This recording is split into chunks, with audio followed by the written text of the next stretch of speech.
5년 전 한 교회에서 제가 수요 저녁 설교가 부탁이 해서 저녁 설교를 마치고 나오는데 한 청년이 오늘 말씀을 잘 들었다고 하면서 저에게 다가와 이런 질문을 했습니다.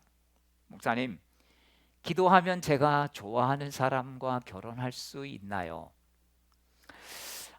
이 내용만 갖고 제가 알 수 없어서 상세하게 얘기를 해달라고 길거리에 교회 앞에 문에서 이렇게 물었습니다. 좋아하는 사람이 있는데 그 사람이 자기를 별로 좋아하지 않는 것 같다고 합니다. 그런데 기도하면 그 사람이 나를 좋아하게 할 수 있느냐, 이런 내용이었습니다. 신기하게도 여자 청년이었는데 참 그것을 보면서 제가 이거 참 정말 제대로 진리에 대한 이야기를 해줘야 되겠다 싶었습니다. 여러분에게도 질문할까요? 여러분, 기도하면 손흥민이나 또 송중기 요새 핫한 남자인데 여러분 결혼할 수 있습니까? 여러분 말고 이제 여러분 자녀들 말이죠. 여러분은 안 되죠, 절대로. 네. 여러분 자녀들이 막 안 한 손흥민하고 결혼하고 싶어. 그래서 열심히 기도하면 여러분 손흥민하고 결혼할 수 있을까요? 여러분, 결혼 하나님이 하게 해주셨다고 칩시다. 하나님이 눈꺼풀에 뭐가 씌어가지고 갑자기 뭐 그래도 만나야 되겠죠. 어떤 기회를 통해서 하나님 만나게 하셔서 손흥민과 결혼을 했습니다. 그런데 서로 너무 안 맞는 겁니다. 여러분, 결혼 생활이 엉망이 됩니다. 여러분, 이게 기도 응답일까요? 서로에게 참 고통일 것입니다. 하나님은 그래서 이런 기도를 거의 안 들어주시는 것을 볼 수 있습니다. 제가 그 청년에게 기도에 대해서 근본적인 원론적인 이야기를 해 주었습니다. 기도는 내가 막 열심히 해서 하나님께서 내가 좋아하는 사람의 마음을 바꾸어서 내 소원을 이루어 주게 하는 게 기도가 아니다. 기도하면서 내가 예수님의 마음을 발견하고 그 마음을 갖는 것이다 라고 이야기를 해 주었습니다. 정말 하나님이 그걸 원하신다면 내가 그 사람과 어울릴 만한 모습으로 갖춰가게 할 뿐만 아니라 그 사람을 분명히 어떤 기회에 만나게 해 주실 것이다. 그래서 우리는 그런 것들을 통해서 기도하면서 내가 하나님 앞에서 그렇게 되어지도록 나를 변화시켜 나갈 수 있도록 하는 것, 이것이 하나님 앞에 우리가 드려야 할 기도다라고 이야기했던 적이 있습니다. 여러분, 우리는 때로는 내 힘으로 안 되는 것도 그저 기도 열심히 하면 이루어질 것이라고 생각하고 기도하는 신앙을 가진 사람들이 있습니다. 여러분, 이 믿음은 참 귀한 것입니다. 내가 하나님 앞에 기도하면 하나님이 이루어 주신다. 그런데 여러분, 더 나아가서 하나님께서 그냥 이루어 주시는 것만이 아니라 내가 기도하면서 하나님의 마음을 가지고 그런 삶으로 준비되어지고 나아가는 것, 여러분, 여기까지 하나님이 가게 하셔야 한다는 것입니다. 여러분, 기도하면 아멘 하십시오. 반드시 응답됩니다. 그런데 하나님은 내가 원하는 대로 그런 방법대로 하시지 않기 때문에 때로는 내가 별로 원하지 않는 방법으로 이루시기도 하시고 때로는 노로 응답하시기도 하시기 때문에 우리는 이러한 부분들을 하나님의 응답으로 생각하지 못할 때가 많이 있습니다. 여러분, 기도의 분명한 정의는 하나님의 뜻을 우리가 아는 것입니다. 기도하면서 내 뜻을 관철하는 게 기도가 아닙니다. 기도는 오히려 하나님의 뜻을 내 안에서 받아들이고 관철시키는 것, 여러분, 이것이 기도의 분명한 정의인 줄로 믿습니다.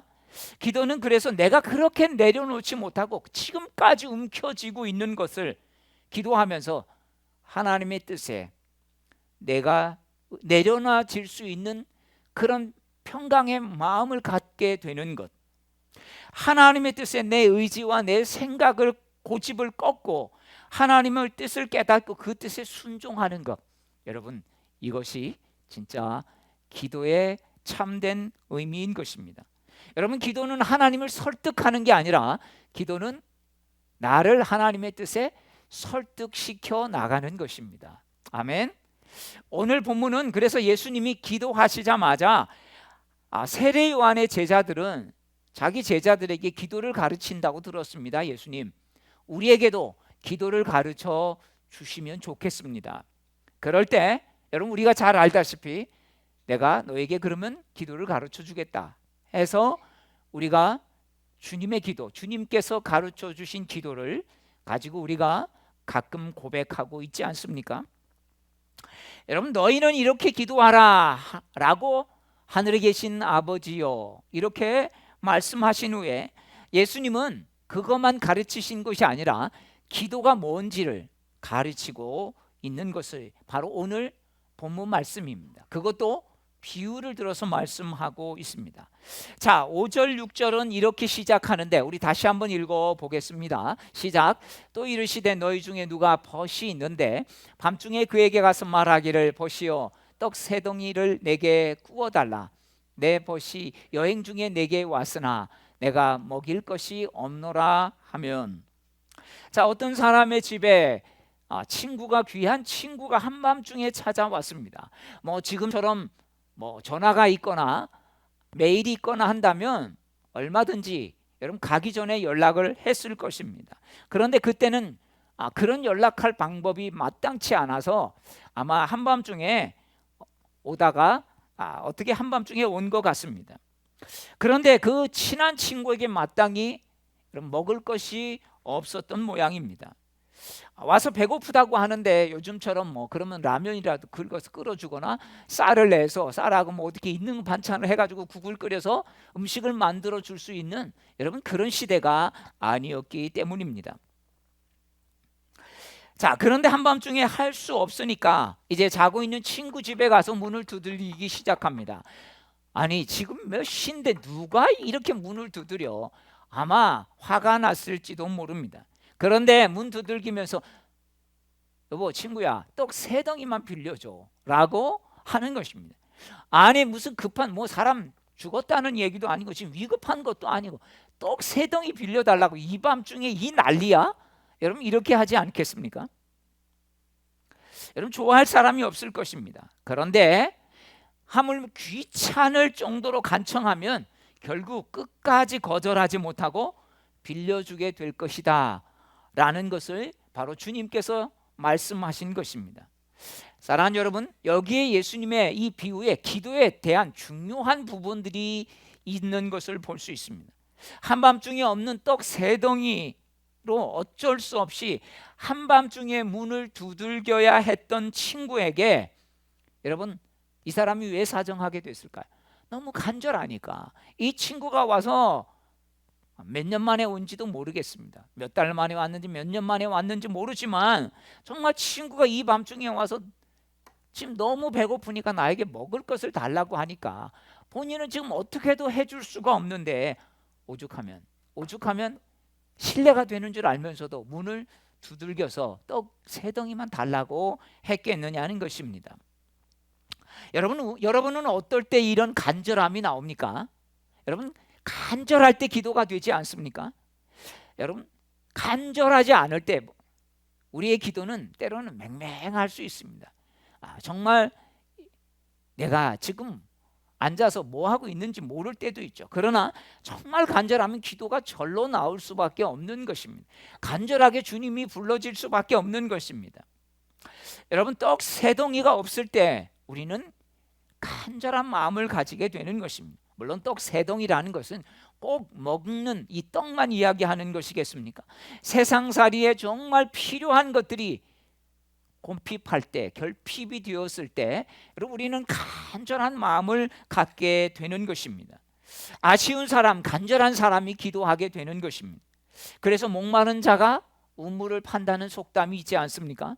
아쉬운 자가 매달리게 되어 있는 것입니다. 아쉬운 만큼 어때요? 간절할 수밖에 없기 때문입니다. 아쉬움이 더하면 정말 간절해지는 것이 아니겠습니까? 결핍된 것, 우리 인생에 채워지지 않는 것을 통해서 우리가 간절하면 여러분, 주님 앞에 기도할 수밖에 없는 것이죠. 그렇게 새벽에 일어나기 힘들어도 간절하면 잠에서 깨어나서 여러분 무릎 꿇고 기도할 수밖에 없는 것입니다. 반대로요, 여러분 간절히 기도해보고 간청해본 적이 없다면 여러분 두 종류일 것입니다. 믿음이 없거나 아니면 부족함을 느끼지 않고 살아본 인생이었을 것입니다. 그동안 잘 사는 것이죠. 신앙이 없기에 부족함을 다른 방법으로 채우는 사람은 또한 기도하지 않습니다. 왜? 내 힘만 가지고 살아가려 발버둥 치며 사는, 그렇게 살아왔기 때문입니다. 여러분, 우리가 어떤 존재입니까? 자기 기분 하나 조절하지 못하는 참 나약한 존재가 아닙니까? 그런데 사람들은 자신의 그런 나약함을 인정하기 싫어합니다. 자신의 부족함을, 자신의 나약함을 모르기 때문에 우리는 또한 기도하지 않습니다. 자신이 나약한 존재라는 것을 인정하기 싫어하는 것입니다. 왜? 그런 나약함이 요즘 현대 시대 속에서는 무능함으로 비춰질 수 있기 때문입니다. 그래서 사실 우리가 내 속에 있는 이야기들을 함부로 잘 안 하는 것이죠. 왜? 그것을 가지고 기도 제목을 나누라고 해도 그냥 진짜 기도 제목을 숨겨두고 못하고 겉에 있는 이야기만 하고 말지 않습니까? 사람은 우리의 약함을 드러내면 무능하게 볼 수 있습니다. 여러분, 그러나 하나님은 그런 분이 아니십니다. 하나님은 이미 우리의 연약함을 우리 중심에서 다 알고 계시는 분이십니다. 그래서 우리가 그 연약함을 주님 앞에 아뢰할 때 주님은 그 약함을 치유하여 주시고, 극복할 지혜가 필요하면 지혜를 주시고, 용기가 필요하면 용기를 주시는 분이신 줄로 믿습니다. 우리는 근데 기도에 대한 오해를 가질 수가 있습니다. 특별히 오늘 읽은 말씀, 제 말씀의 초점도 여러분들이 이 비유를 가지고 오해를 하지 않았으면 좋겠다. 진짜 근본적인 예수님의 말씀하시는 핵심은 무엇인지를 오늘 전달하고 싶어서 오늘 기도에 대한 설교지만 여러분 이 부분을 가지고 말씀을 나누는 것입니다.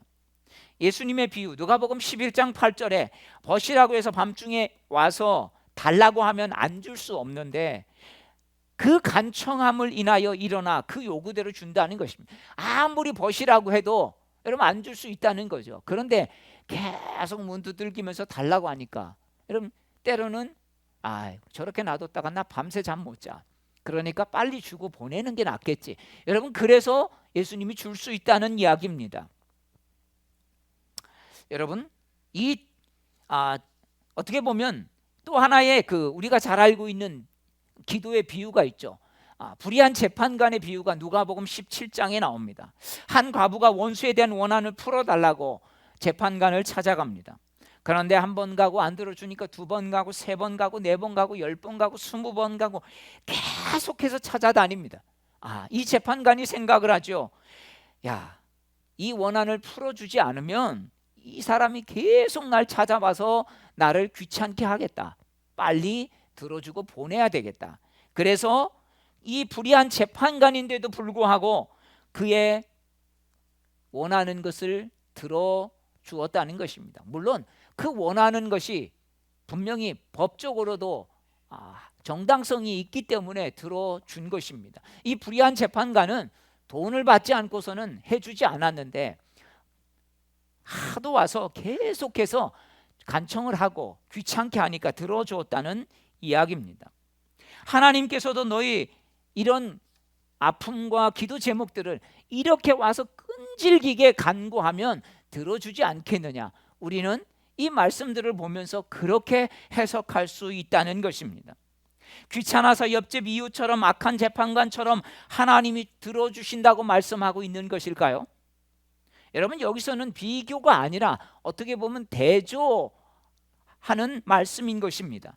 옆집 이웃은 잠 못 자게 하는 친구가 귀찮게 해서 악한 재판관은 과부가 너무나 자주 정말 귀찮도록 찾아와서 나쁜 재판관이지만 돈을 받지 않고도 그 해결해 주었지. 그런데 하늘에 계신 너희 아버지는 그렇게 하지 않아도 들어주시는 분이시야. 이렇게 오늘 예수님이 이 비유를 통해서 말씀하고 있는 것입니다.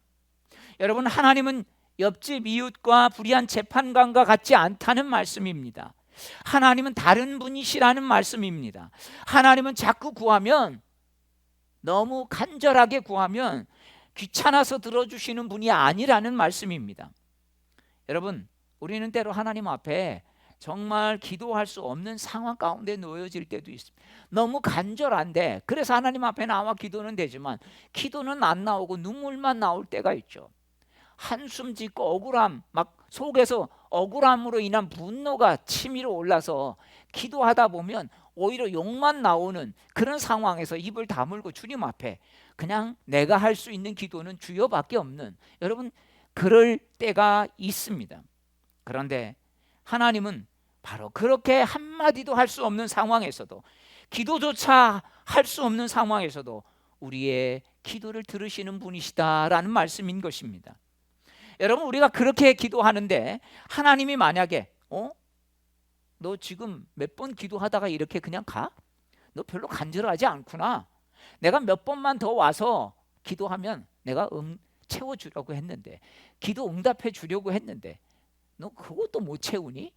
여러분, 주님이 이렇게 하시는 분이 아니시라는 것입니다.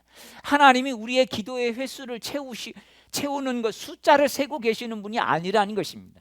야, 너 겨우 2주 기도하고 끝내? 내가 한 주만 더 하면 그냥 응답해 주려고 그랬는데. 여러분, 하나님이 이렇게 세시면서 따지시는 분이 아니라는 것입니다. 우리의 정성을 거울에 달아가지고 너 보니까 너 정성이 부족해, 너 조금만 더 하면 내가 들어주려고 그랬는데 야, 탈락, 이렇게 하시는 분이 아니시라는 것입니다. 여러분, 성경에서 강청한다는 의미는 뭐겠습니까? 우리 안에 하나님의 도우심과 하나님에 대한 열망을 표현한 것뿐이지, 기도의 수가 차야 하고 정성이 가득 들어서 차야 해서 주님이 우리의 기도를 들어주신다는 게 아닙니다. 우리는 그 불교적인 영향을 많이 받아서 기도에도 막 정성이 들어가야 하고, 여러분, 이런 게 아니라 하나님은 우리의 마음의 중심을 아시는 분이시다는 것입니다. 아무리 여러분 1년 동안 작정 기도해도 우리 마음 중심에서 하지 않으면, 여러분, 시간만 하나님 앞에 헌납하면 여러분 그거 들으시겠어요? 야, 너 1년 동안 이렇게 착실하게 정말 빼놓지 않고 기도했구나. 여러분, 그렇게 하시겠습니까? 야, 너 마음 중심을 보니까 다 너를 위한 기도뿐이구나. 야, 나하고는 아무 상관이 없다. 여러분, 이렇게 하실 수도 있다는 것이죠. 여러분, 사도 바울을 한번 보십시오. 고린도후서 12장 7절부터 보면 사도 바울이 그렇게 기도했습니다. 그런데 내 육체에 가시고 사단의 사자를 주셨으니 이는 나를 쳐서 너무 자만하지 않게 하려 하심이라. 이것이 내게서 떠나가기 위하여 내가 3번 주께 간구하였더니 나에게 이르기를 내 은혜가 내게 족하도다. 이는 내 능력이 약한 데서 온전하여짐이라 하신지라. 여러분, 이 말씀은 기도에 대해서 하나님이 어떻게 우리에게도 동일하게 응답해 주시는지 말씀하고 있는 것입니다.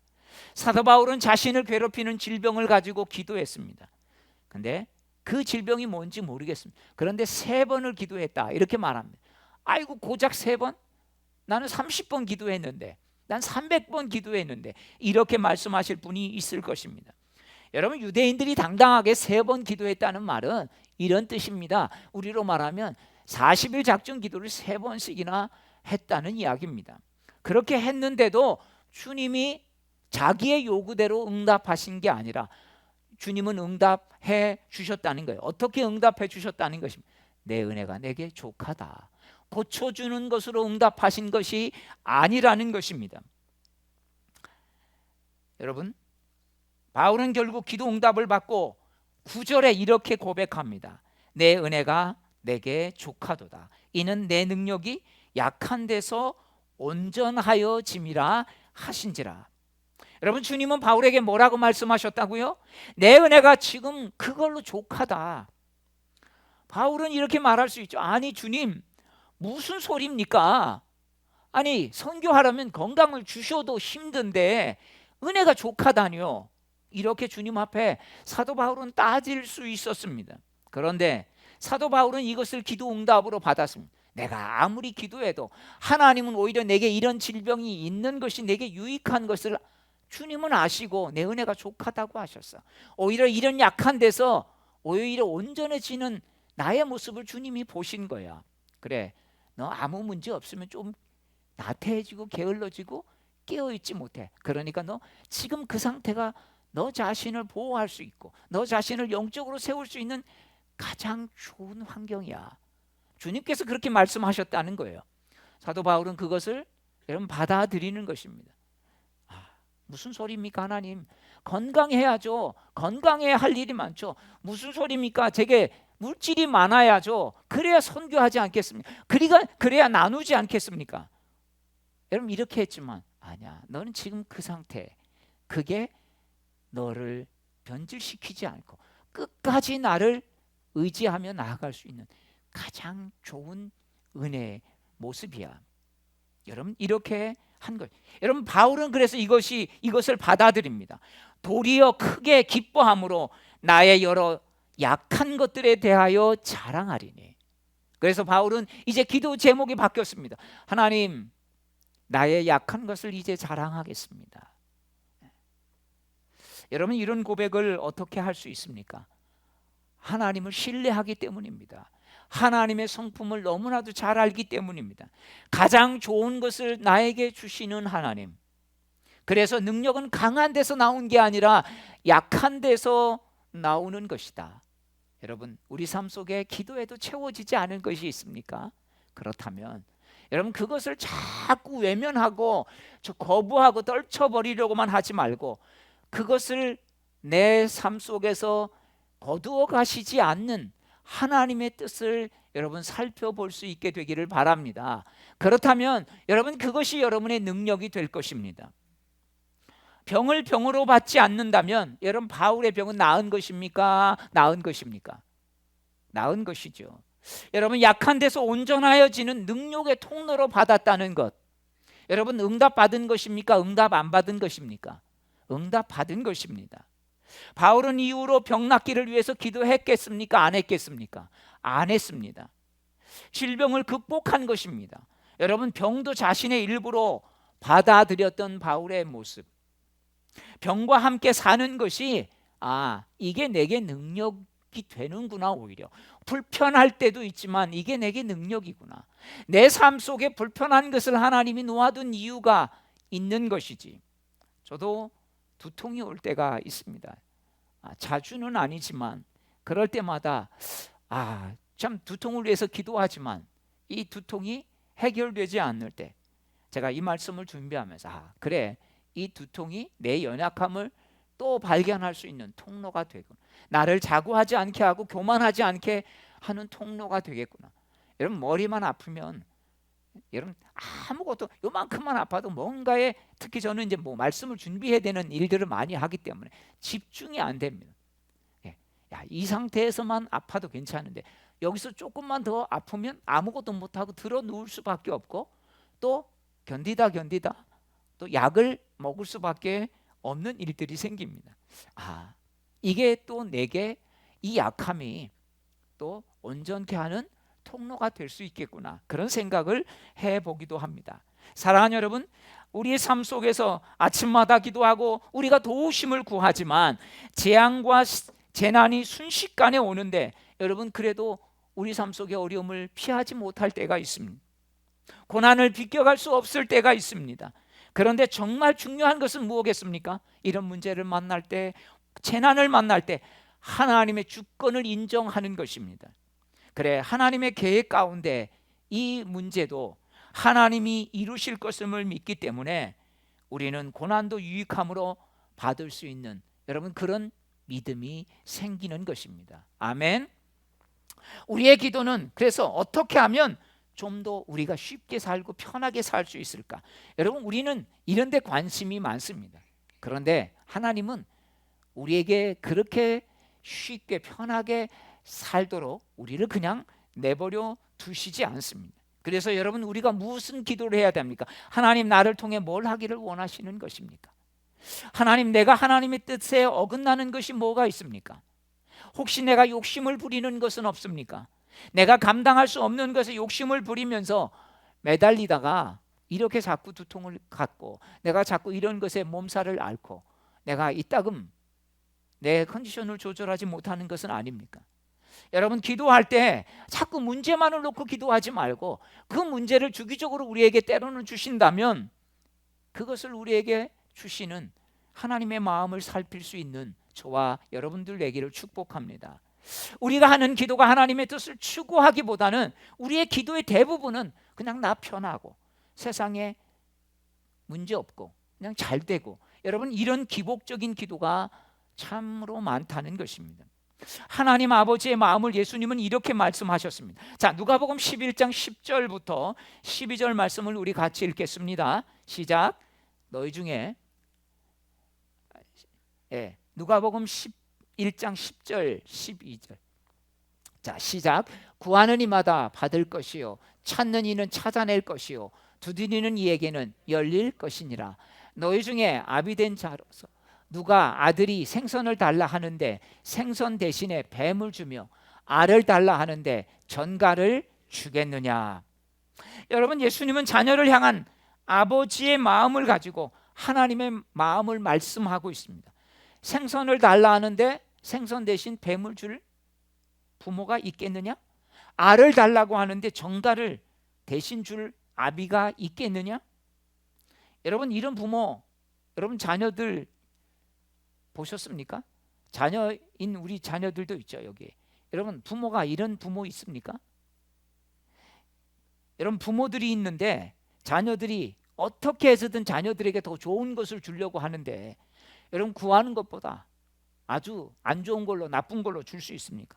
여러분, 한번 대답해 보십시오. 자녀들이 뱀을 달라고 하면 여러분 뱀을 주겠습니까? 그래, 열심히 잘 갖고 놀아. 근데 조심해야 돼. 물릴 수가 있어. 여러분, 이렇게 하시겠어요? 그 대신 내가 책임 안 진다. 다 네 탓이야, 물리는 거는. 너 놓치기만 해봐. 엄마 보면 난리 난다. 그거 다 네가 책임져야 돼. 여러분, 이런 아버지가 있을까요? 자, 자식이 전갈을 달라고 하면 주겠습니까? 안 주겠습니까? 이거 독이 꼬리에 있어. 이거 물리면 그냥 죽을 수도 있어. 그러니까 조심해 다뤄야 돼.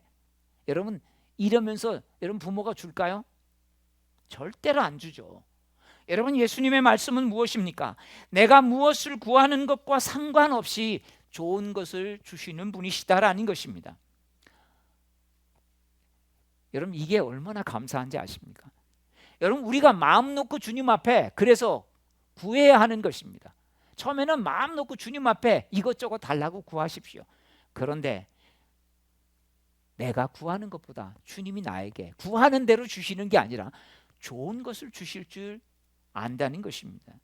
여러분, 어린 자녀가 칼 달라고 막 한다면 여러분 주겠습니까? 그거 칼 갖고 뭐 해야 되는데, 가위도 여러분 무서운데 여러분 칼 들고 막 이렇게 뛰다가, 전 가끔 그럴 때가 있었어요. 아이들이 교회 학교에서 나눠주는 그 꽃이 있지 않습니까? 그럼 그걸 물고 다니다가 막 뛰어요. 그래서 제가 그 다음부터 절대 그 꼬치로 뭔가 이렇게 해서 주지 말라. 이렇게 물면서 다닌다고요. 그러다가 넘어져 보십시오. 어떻게 될까요? 이 대나무가 이런데 이 생각만 해도 정말 끔찍합니다. 여러분, 그렇게 그런 것들을 부모는 절대로 줄 수가 없는 것이죠. 여러분, 우리는 뭐가 좋은지 모르고 나쁜지 모르고 구할 때가 있습니다. 그런데 주님은 우리가 뱀 같은 것을, 전갈 같은 것을 구해도 주님은 다른 것으로 주신다는 것입니다. 당장 좋아 보이기 때문에 우리가 구하는 것이죠. 이게 내게 좋은 거야. 그런데 주님은 우리를 아시기 때문에, 야, 너 그거 좋은 거 아니야. 그래서 아무리 구해도, 아무리 100일 기도를 드리고 금식 기도를 해도 안 주신다는 것입니다. 그런데 어떻습니까? 그때는 몰랐는데 나중에 보니까 그게 좋은 게 아니었어요. 내가 구하는 대로 주님이 주셨다면 정말 큰일 날 뻔했습니다. 주님, 내가 구하는 대로 주시지 않아서 너무 감사합니다. 여러분, 이걸 깨달을 때가 있지 않습니까? 여러분, 구하지 않으면 그러면 어떻게 됩니까? 좋은 아버지라면 구하지 않아도 주십니까? 안 주십니까? 주십니다. 좋은 아버지는 구하지 않아도 때가 되면 주십니다. 그런데 여러분, 무엇이 문제가 있을까요? 구하지 않으면요, 주셨다는 사실을 깨닫지 못하는 것입니다. 여러분, 이게 믿음의 선물인 것입니다. 여러분, 육신의 부모들을 보십시오. 부모가 자식들에게 갖는 미안함으로 다른 것으로 사랑을 대신하려고 하는 사람들이 있습니다. 육신의 부모도 여러분 어리석을 때가 있습니다. 자식 돌볼 시간이 없으니까, 내가 너한테 함께 해주는 시간이 없으니까 내가 용돈을 더 많이 주면서 그거를 대신하려고 그래요. 마음을 살려고 합니다. 여러분, 이게 자식을 때로는 망가뜨리는 것일 수도 있어요. 자녀들에게 갖고 싶은 것 다 사준다면 원하는 것이 때로는 기다려야 주어진다는 그 세상, 그 가치를 가르치지 못하고 있는 것뿐입니다. 정말 얻는 것이 쉽게 여길 수 있기 때문에 이런 아이들은 세상에 나가서 보면 좌절하기가 쉬워지는 것이에요. 왜? 부모가 이런 것들을 가르치지 못한 것이기 때문입니다. 그런데 하나님은 여러분, 이런 것들을 우리에게 가르치시는 거예요. 야, 너 정말 귀한 것 얻으려면 기다려야 돼. 다 때가 있는 거야. 여러분, 하나님이 이미지 관리하고 인기 관리를 하시려고 한다면 달라는 대로 우리에게 다 주셨을 것입니다. 근데 우리 하나님은 그런 분이 아니시라는 것이죠. 여러분, 우리가 누리고 있는 것을 보면 다 구했습니까? 아니죠. 구하지 않아도 주님이 주셨어요. 그런데 문제는 내가 구하지 않은 것을 주님이 주셨는데, 주님이 주셨지만 우리가 알지 못하는 것입니다. 하나님께 구했는데 주어졌다면, 아, 이거 하나님 내가 그렇게 구했는데 하나님이 이렇게 좋은 것을 주셨구나. 기도하면 하나님 아버지께서 주시는 것을 알기 때문에 그 마음까지 누리는 하나님의 자녀가 되는 것입니다. 그래서 여러분, 우리가 어려움을 만나도, 문제를 만나도, 그래, 기도하면서 주님 앞에 나아가면 주님께서 나에게 좋은 것을 주셔. 그래서 우리는 실망을 내려놓고 소망으로 그 문제에 대해서 주님 앞에 달려갈 수 있게 되는 것이 아니겠습니까? 그래서 기도하라는 것입니다. 기도하면 응답뿐만 아니라 믿음을 선물로 받기 때문입니다. 그렇습니다. 그래서 예수님은 9절에서 너에게 구하라, 주신다, 찾으라, 찾아낼 것이다, 두드리라, 이렇게 말씀하고 있는 것입니다. 자, 그래도 기도해야 할 이유가 무엇이겠습니까? 바로 그 기도 이유와 우리가 생각하는 기도 이유가 다르기 때문이죠. 우리는 기도를 통해서 여전히 우리의 삶의 주인이 되어서 살려는 이 죄성을 여러분 해결받아야 되는 것입니다. 그래서 기도하면서 내가 내 삶의 주인이 되려고 하는 것들을 자꾸 내려놓고 주님께서 그것을 어떻게 하시는지를 여러분 우리가 체험하는 것이 아니겠습니까? 사랑하는 여러분, 기도에서 하나님의 응답을 경험하게 되면 내가 주인 되어 나를 믿고 살려고 하는 이런 것들을 포기하게 됩니다. 절대 내 힘으로 세상을 이길 수가 없어. 그래서 나는 기도해야 되고, 기도하면 하나님께서 내 원하는 대로 주시지 않아도 더 좋은 것을 내게 주시기 때문이야. 여러분, 이것이 저와 여러분의 고백이 되시기를 축복합니다. 그래서 하나님은 우리가 기도를 드리는 그것을 통해서 내가 너희 하나님이 되고 너희 아버지가 되는 것을 너가 이 기도를 통해서 경험했으면 좋겠다. 이렇게 우리에게 말씀해 주시는 것입니다. 사랑하는 여러분, 하나님이 우리에게 원하시는 것은요, 응답만이 아닙니다. 여러분, 하나님과의 이런 관계를 원하시는 것입니다. 여러분, 기도를 통해서 우리가 하나님의 손만 구한다면 주시는 분은 못 보고 손에 쥐어질 물질만, 편안함만, 안락함만 구한다면 여러분, 하나님을 우리는 아버지로 찾지 않습니다. 그냥 알라딘 램프에, 요술 램프에 나오는 지니가 되는 거죠. 그럼 막 하면, 예, 주인님 뭘 원하시나요? 예, 그렇게 예수님이, 하나님이 그런 지니밖에 되지 않는다는 것입니다. 여러분들이 집에 들어가실 때 뭔가를 맛있는 걸 사갖고 가는데 여러분 자녀들이 여러분 반기는 것 없이 손에 든 것만 반긴다면 여러분 어떻게 하시겠습니까? 그렇습니다. 우리에게 무엇이든지 구하라. 그러면 내가 아버지인 걸 알게 될 것이다. 너가 그것을 알았으면 좋겠다. 여러분, 기도의 분명한 의미인 것입니다. 그래서 우리에게 열심히 기도해서 네가 열심히 기도한 대로 내가 줄 거야. 주님은 그렇게 말씀하시지 않습니다. 간절하게, 여러분 1시간을 해도 간절하게 기도하고 10시간을 해도 간절하게 기도. 어떤 분은 이렇게 말씀하시는 분이 있어요. 그럼 뭐 기도 열심히 안 해도 되겠네. 여러분 그런 의미가 아닙니다. 내가 열심히 하는 기도로 기도 응답을 받아내는 게 아니라는 것을 말씀하고 있는 것입니다.